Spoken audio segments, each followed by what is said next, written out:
Hi, folks. Welcome to Module 2. We're talking about societal trends and issues.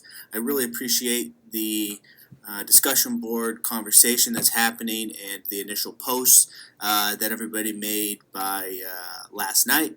And I also appreciate how active you all have been in posting about societal trends and issues this week on Twitter. So I'm really enjoying following everything that you're posting, both on Twitter, on the discussion board, and now on the state wikis. So I'm not going to dominate the discussion board or your Twitter feed or the state wikis. I am reading everything. I'm not going to comment on everything. I will refer to some of what you're posting about in some of these videos.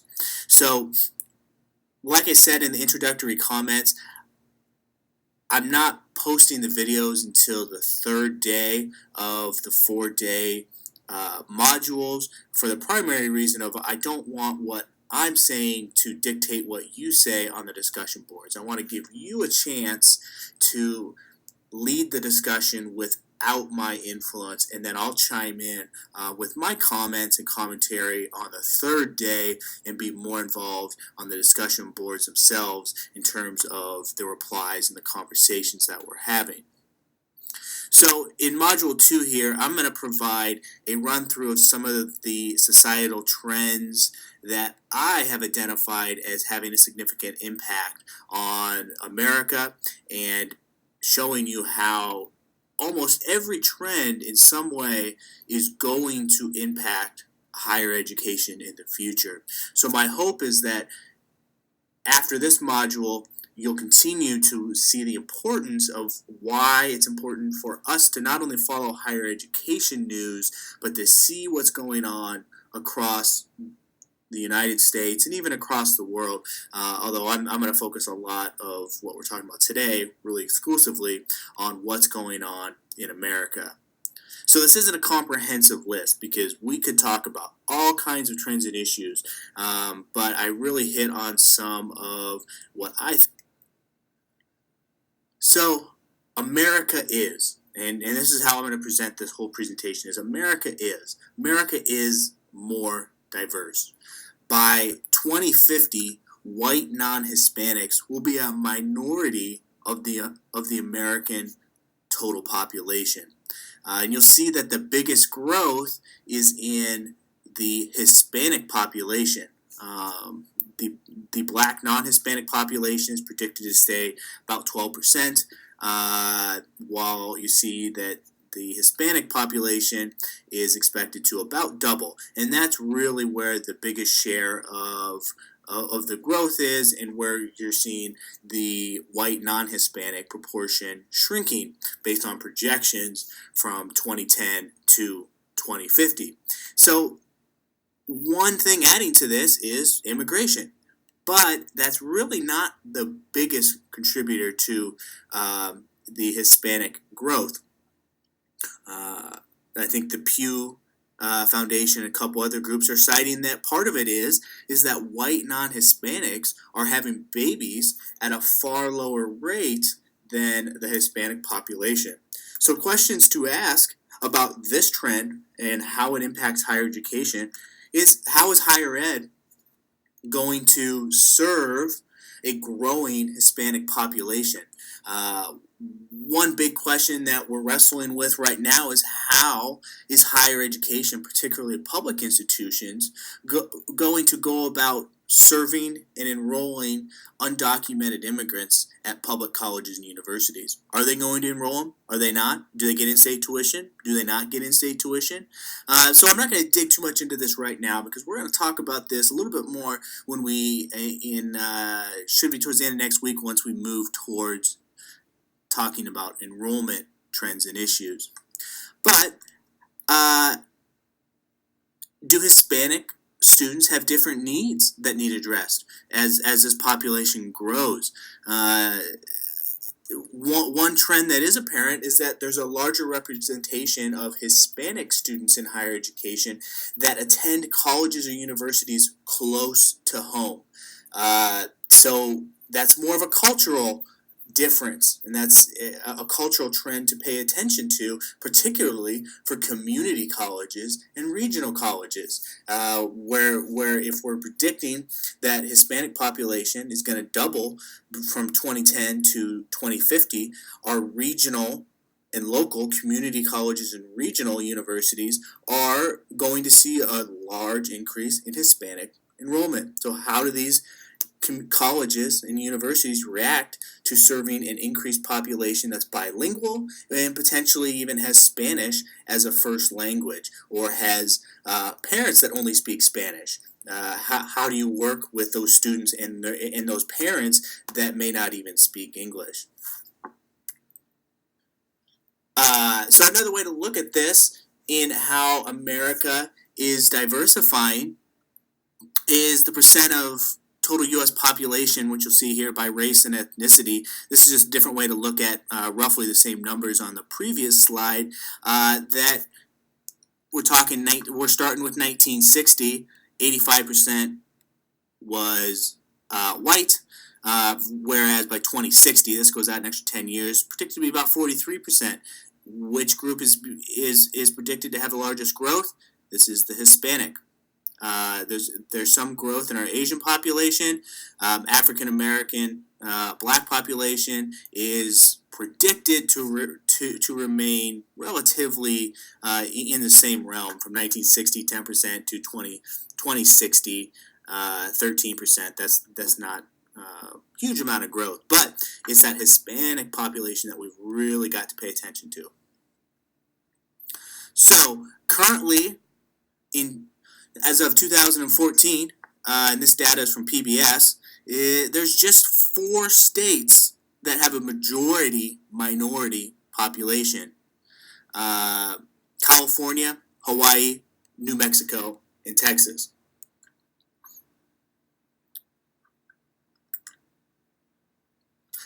However, by 2060, it's projected to grow to 22 states that are going to have majority minorities in these states. And you'll see a lot of them west coast, south, and up the coast, up the east coast, that is. And inland states that tend to have some of our larger cities. State of,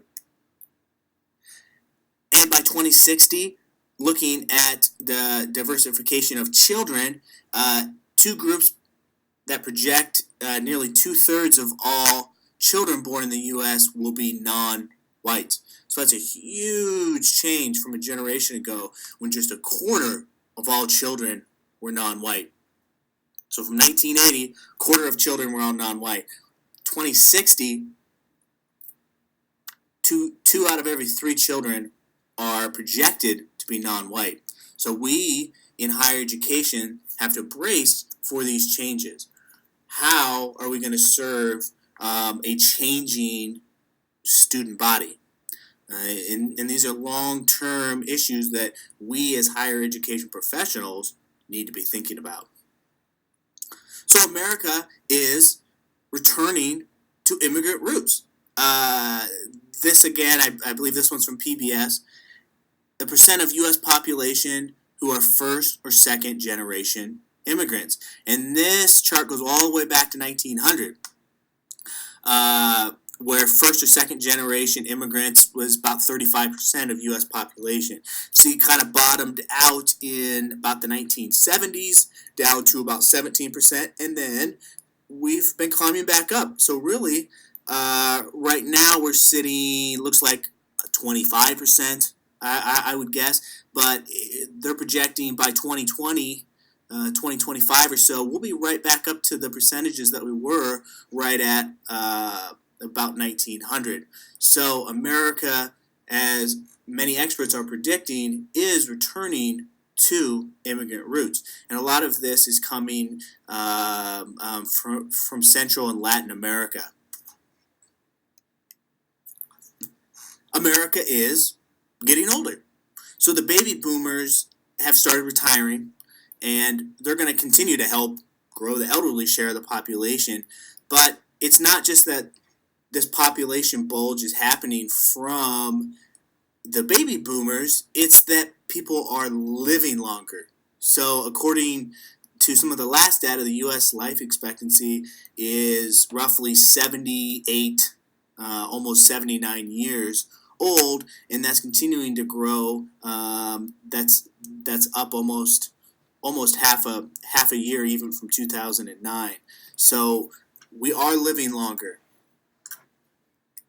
but those gains really haven't been even, and that's something we don't talk about. Women are the ones that are having the most gains in life expectancy, but even within women who are living longer than men still and are continuing to live longer than men, the growth and the gains in improvement of health status is not evenly distributed. So this map shows you on a county by county level what women's health is doing. The blue counties are where there's substantial improvement in women's health. You kind of see it's kind of pocketed in isolated areas, all the way through the West Coast, California. That'd be Arizona, New Mexico, Texas, pockets in Florida, pockets in the Northeast. But there are also pockets of green, which is minimal improvement, but then a lot of red where women's health is actually worsening. You can see a lot of Southeast states have a lot of red in them. And same thing with some of our northern Midwest state, Mountain West states as well. So although America is getting older, it is mostly women that are helping improve these statistics, but it's not equally distributed across the United States by any means. So this is certainly a trend that we need to keep our eye on, that America's getting older. We're going to need people to take care of this older generation, and to keep in mind that growth in improvement in healthcare and how long people are living is not happening equally across the United States. So America is moving west. The population center in the United States is continuing to move west. So this chart shows you going all the way back to the late 1700s, where the population center of the United States was, and as of 2010, it's somewhere in southern Missouri. So what this means, percent change in population by state, on this chart shows us how by decades. So you can see 1980 to 1990, California, Nevada, Arizona, and Florida are the states growing the most. And as we move through the decades, 1990 to 2000, still a lot of growth in our western states, and even 2000, 2010, a lot of growth in our western states. They're not growing as fast, but there's still a lot of growth in our western states and our southeastern states. So population center of the United States is moving away from the Northeast and further west and just a little bit south. So another thing to note here is the total U.S. population growth.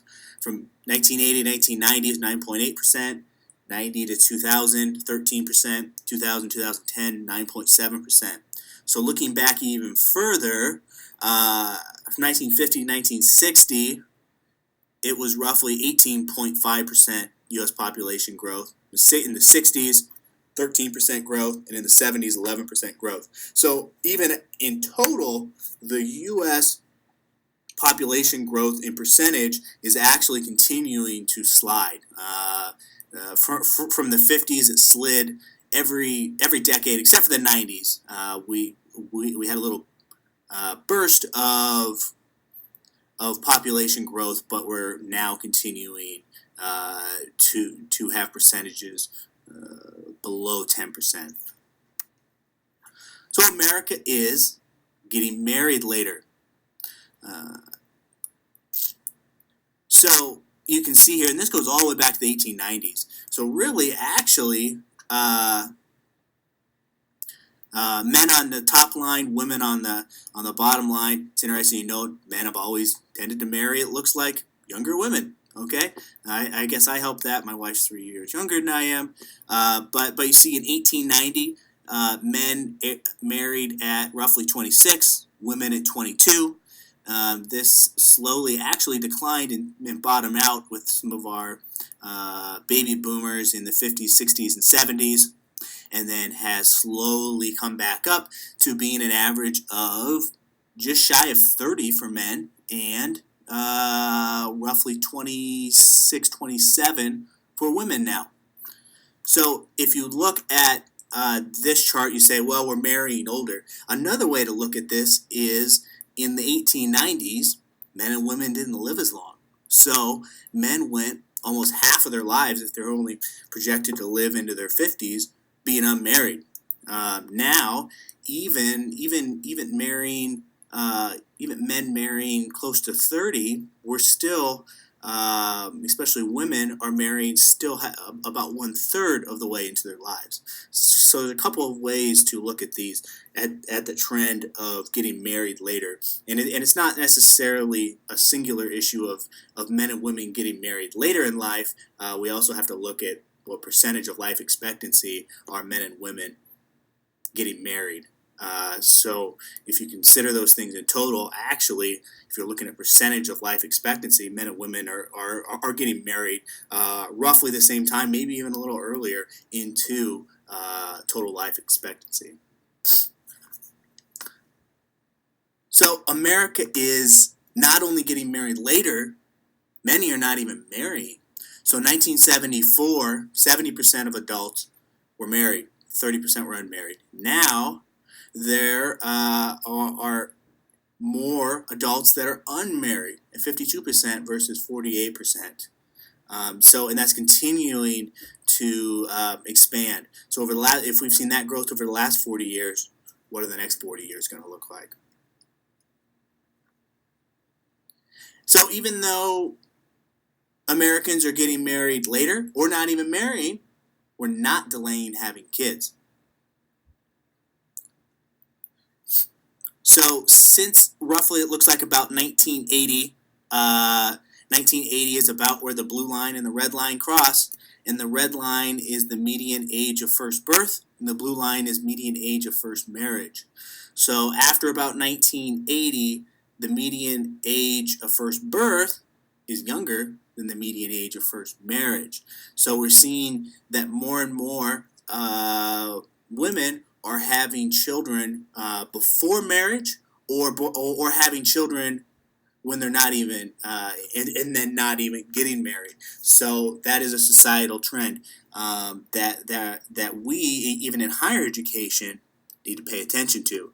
So what does that tell us? That tells us that the growing population of single mothers, or population of children that grow up with two households that they're splitting time in, is growing. So how do we as higher ed professionals respond to that?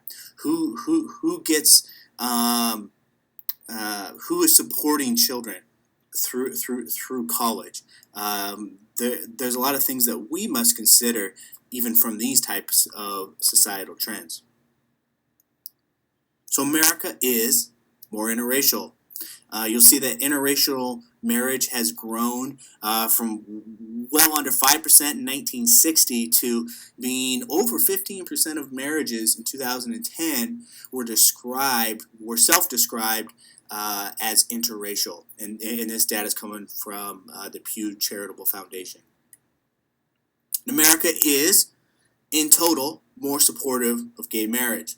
So one thing to look at is the generational differences in support of gay marriage. Millennials, obviously more supportive, and that's roughly 68%. Gen X, 55%. The Boomer generation, 48%. And the Silent generation, our oldest generation that we tend to group folks into if we're looking at 4 generations, is even at 38% in support. So how does the issue of gay marriage impact higher education? Well, first and foremost, we have to keep a lookout in terms of just employment in terms of benefits. Who gets employment benefits? Who does the state add to insurance? How does a university have an open and inclusive environment? So as societal views and perceptions of gay marriage change, we should be seeing what's going on the university campus as well. So America is more open to legalizing marijuana. This is a trend. You'll see here the same generations. Obviously, millennial is in more support. Gen X and Boomers are have about the same view. Just a little over half actually are saying that marijuana should be legal, and even the silent generation is increasing their perceptions of the legalization of marijuana from 1990 to 2010. So how does this impact higher education? Well, we have generations of students, the millennial generation coming in with favorable views of the legalization of marijuana, and we have to respond. What kind of stance are our universities taking, especially in states that have legalized marijuana? I just moved from Wyoming, right down, just right across the border from Colorado. What are colleges and universities in Colorado? What kind of stances are they taking? It's legal in the state of Colorado. Can you have marijuana on campus? Can you not? So those types of policy decisions need to happen, but we have to keep track of what's going on, not only in terms of the applicable laws, but it's important to note how perceptions of legalization of marijuana have changed. So America is more politically polarized. If you follow the news at all, this probably isn't shocking, really. It shows that the two main political parties are drifting further away from each other ideologically. Probably not a big surprise if you've seen how much has come out of out of DC in the last couple of years.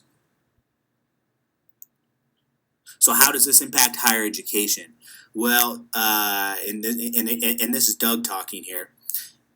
These gaps that we have, these big gaps between Democrats and Republicans coming together, are not helping higher education. When we can't find middle ground, we're just going to continue to have more gridlock in DC, in state houses, and higher education is going to suffer when we can't even get together on things that most people tend to agree that higher education is a good thing for the American economy. It's a good thing for our country. It's a good thing for people. But if we can't come together even on some of these basic things, higher education is going to suffer.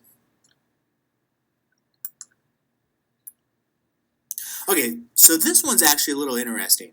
America is a single unitary nation.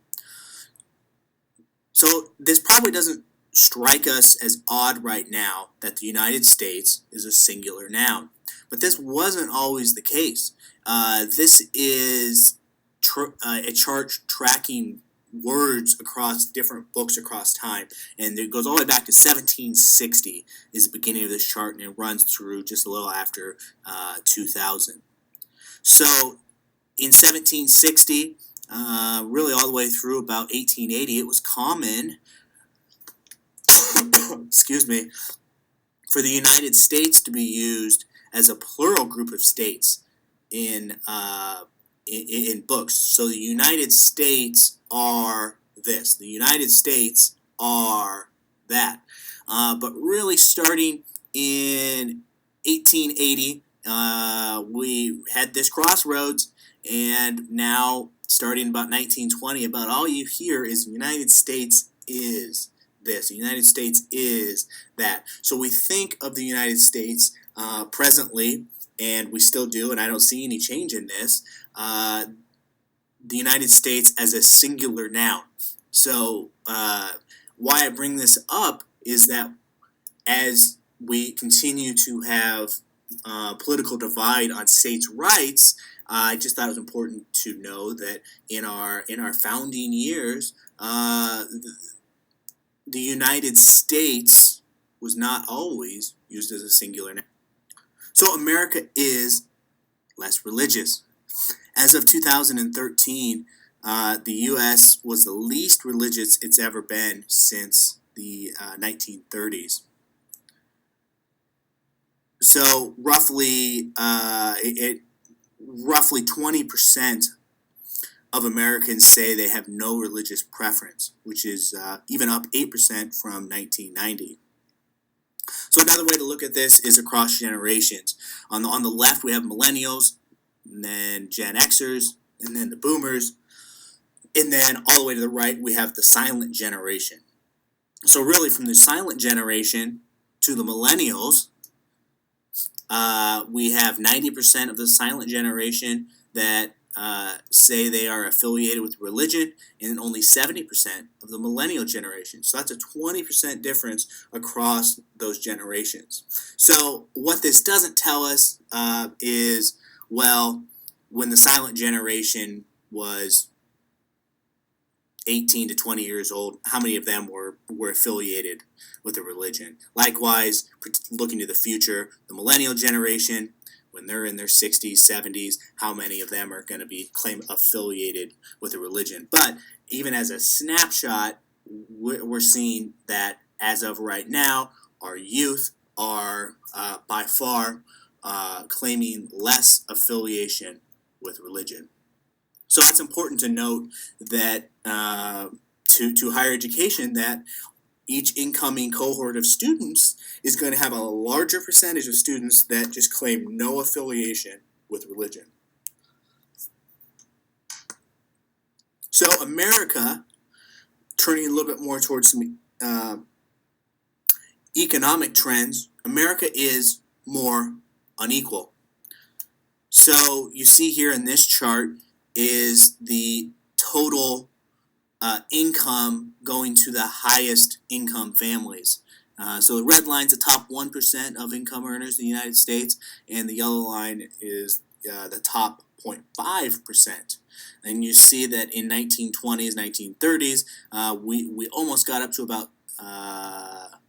25% of the top 1% in terms of total income, and then we had federal regulation come in, broke up a lot of these big monopolies, and 1960s, 1970s, that came back down. But now we've, over the last 20 years, those percentages really have creeped up quite a bit, back to almost the 1930 percentages, where almost 23% of all income from all families is earned by the top 1% of income earners. So it shows that we've really rolled back to about the 1930s in terms of equity. So America is, let's be a little bit more optimistic here, more educated. So the U.S. is ever-growing educational attainment. So what you're seeing here is the share of adults aged 25 and older at given educational attainment levels. So purple is did not finish high school from 1960 on the left to 2013. 1960 we were roughly half of all students did not finish high school. Now that's roughly about 10%. So that's where we've seen one of our biggest improvements, and then likewise on the flip side, yellow being some college and orange being 4 years of college or more. So we've turned more folks from not finishing high school into not only finishing high school, but completing multiple years of college. So that tells us we're doing some things right in higher education, and that our economy is shifting to where there is a need for workers with advanced training past high school. So another way to look at this is by gender, educational achievement by sex, percent of age groups here presently with bachelor's degree or higher. We can see our younger generations tend to have 44 and under, more females with a bachelor's degree or higher. Our older generations, a little bit more even, and our oldest generation, more males having a bachelor's degree or higher.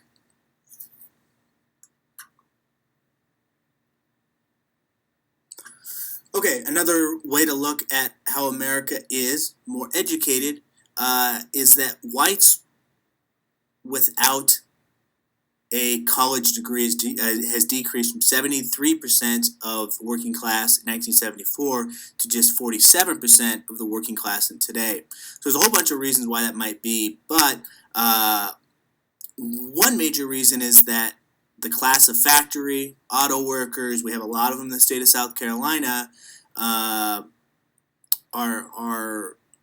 across the United States, that pool is shrinking. But college degrees are more important for job success in these working class jobs than ever before. We just saw the announcement of Volvo coming to the state of South Carolina, almost 4,000 jobs. 40 years ago, a lot of those jobs wouldn't have required any education, but now even at these auto workers, these factory workers, they're wanting them to come in with at least 2 years of school. So in the state of South Carolina, through the Ready SC program, the technical college system takes on a lot of that burden on training those workers with the skills they need to operate the technology in these factories. And that's a big appeal for a lot of these auto and factory manufacturers, the tire manufacturers, to come to this state, is that the state of South Carolina makes a commitment through the technical college system to train a lot of these working class workers.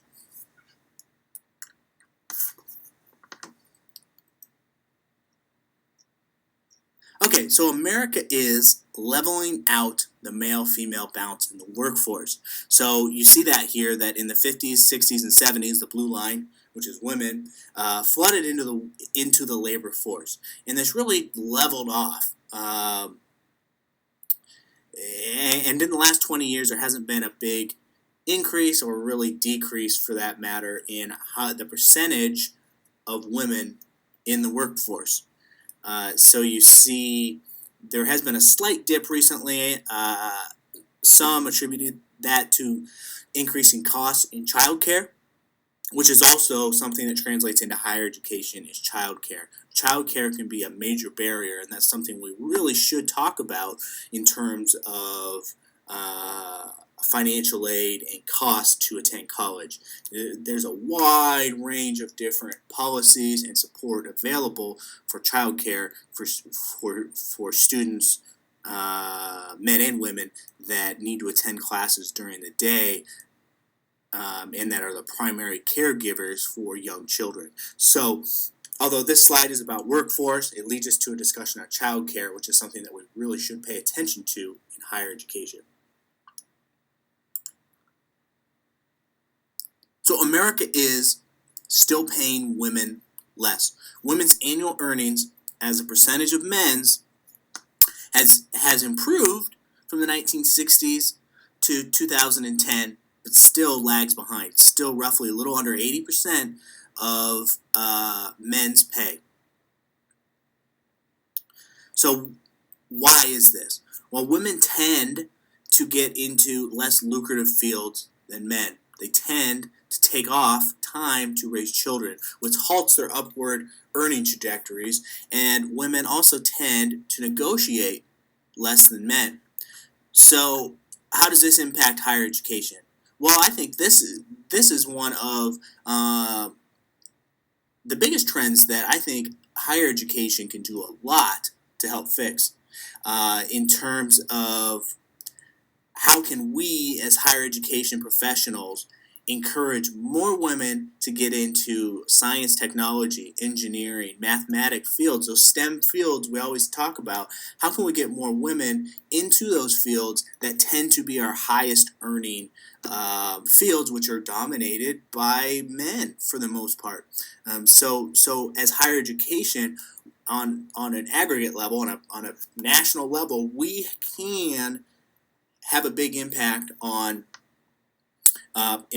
continuing to improve and improving this at a quicker rate, women's annual earnings as a percentage of men's. So America is making fewer things. South Carolina is one of few states, and Governor Haley has done an excellent job bringing in, most recently Volvo, bringing in Boeing, and trying to buck this trend uh, where our increase in employment is coming into service providing industries, that blue line, service providing industries, and the red line being good producing industries. So trying to lessen uh, the impact of offshoring to sending things overseas. Really, South Carolina is doing the opposite, drawing industries back to the United States, drawing new industries to the United States. Volvo's never produced vehicles in the United States, and they're going to start here in a couple of years once they get the plant built in Charleston. So the U.S. economy has undergone a fundamental shift in aggregate, and this chart really shows us that we really are a service providing industry rather than a goods producing industry nowadays, for the most part, across the United States. So how does this impact higher education? Well, it has a huge impact. What kinds of graduates do we need to be putting out in the marketplace? What kind of jobs are they going to be able to attain? And what this tells us, a lot of our graduates are going to be in service providing industries. So America is more productive, but not receiving raises. So this is from 2000 to 2013. The top blue line is worker productivity, and the bottom lines are hourly compensation. So over the last 13 years, employers have expected more out of employees, but have not compensated appropriately. So we're expecting more out of employees, yet we're not compensating hardly anymore.